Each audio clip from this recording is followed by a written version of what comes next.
Hey everyone, welcome back in for another video. This is Simple How To's by J&A, and today we're going to be making some really good smash burgers. To start out, you need a small amount of ground beef. You don't need that much rolled into balls instead of patties. This is a pound, and we were able to get 6. I would say that's about the metric you want to use, about 6 smash burgers per pound. And then you also need a burger press, or I guess you could use a spatula too, but I would use a press. I really like this stainless steel one by Blackstone. Any kind of stainless steel one I would recommend over cast iron because it doesn't have as big of a mess. You don't have to use wax paper.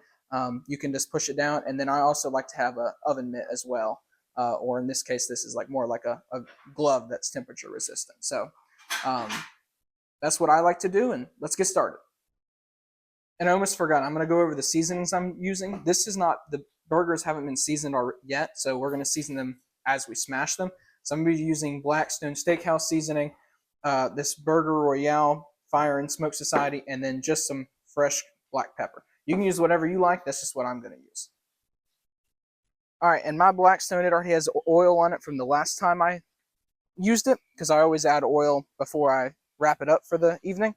And it's been preheating for about 10 minutes. So I'm just going to start to lay out our smash burgers.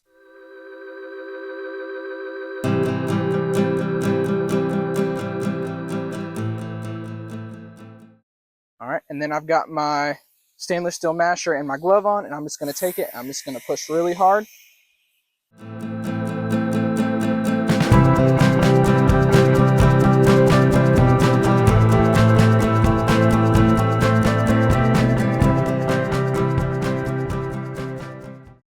All right, and now I'm just going to let them cook for a couple minutes.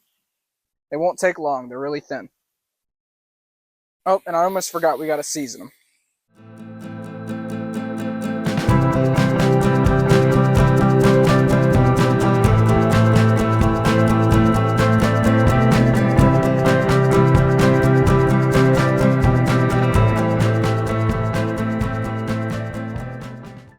All right, and they've been on for a couple minutes now. I'm going to flip them, and to flip them, you want to make sure you scrape everything off. That's what you're going to want. You want that crispy part.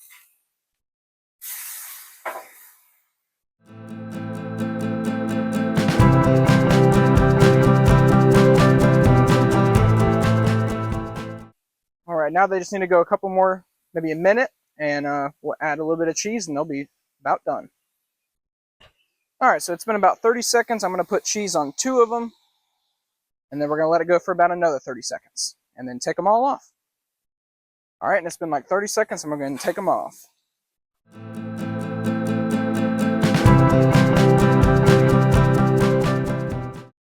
And that's all there is to it. Now you just got to clean up and eat, and you're good to go. Hope everyone has a great day. Thanks for watching. Don't forget to like, comment, and subscribe to the channel.